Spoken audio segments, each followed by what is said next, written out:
እንዴ እንደሱ አይደለም ምን ሆነሃል? ከቤት ከተወጣ ሚስት ይገባል። አንዳንድ ጊዜ ሚስትንም ማገዝ ያስፈልጋል። እየሰራሽ ትልኪልኛለሽ እኔ እየሰራሽ ትልኪልኛለሽ መብላት ነው። ሽንኩርቱን አመጣለሁ እየሰራሽ መላክ። እስከ መቼ ድረስ? ይሄ እኮ በነገራችን ላይ ምርጫ አይደለም ግዴታሽ እኮ ነው። ይሄ የእናትነት ግዴታሽ ነው። እኔ ማኩራራት የለብኝም። እኔ 40ም ልግባ 50ም ልግባ እየሰሩ መላክ ይሄ አንቺ ግዴታ ነው። አይከትፈም ብለሽ ነው የምትጠራጠሪኝ? አይከትፈም ሳይሆን በቃ መልመድ አለበት እንዴ። ቻሌንጁ መውሰድ አለበት። ነገ ሚስት ችግር ሊያጋጥማት ይችላል። ልትወልድ ሆስፒታል ልትተኛ ትችላለች። እንደ እንደሱ አይደረግም። አዋራጅ ግን አረሱ አይነሳም። እኔ ላሳየና እስኪ አንድ ጊዜ ይሄው ይሄ ከላይ ነው አይደለም? ይሄው ይሄን አነሳው እኮ አይ አይደለ?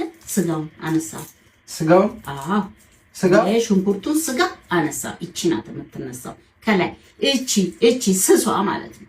ሲጀመር ሙያ አይችልም ብለሽ ራሱ መገመትሽ ጎበዝ። ከተፍ ጎበዝ። አዎ አንቺ ምን አስበሽ?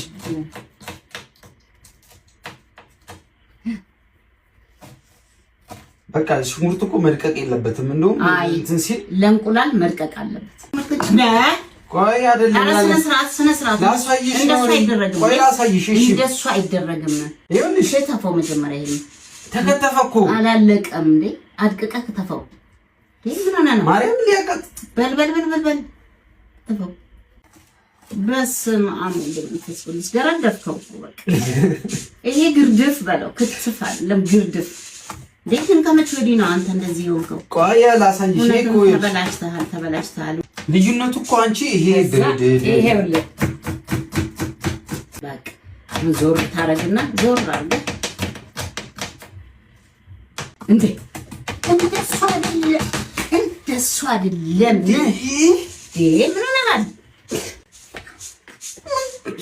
ይኸውልህ አሳየው እኮ ልዩነት የለውም አለው። እግዚአብሔር ማዘሩ ልዩነት የለውም። ልዩነት አለ። ዋናው ፓርት መድቀቁ ነው አይደል? መድቀቅስ ቢሆን አይነት አለው እኮ አሳየው እኮ ደጋግሜ ነው እንዴ ማሳየት? እንዴት ታረጋለህ እንዴ ሃሁ እያልኩ ነው እንዴ ማስተምርህ? እንደዚህ በቃ ቀላል ነው እኮ ማጀት ገባ እንዴ። ሲጀመር አይከትፉም። ለምንድን ነው የምከትፈው? እንዴት ለምንድን ነው የምሳቀቀው? እንዴት ራሳችሁ ከተው አረ ግዴታ አይደለም።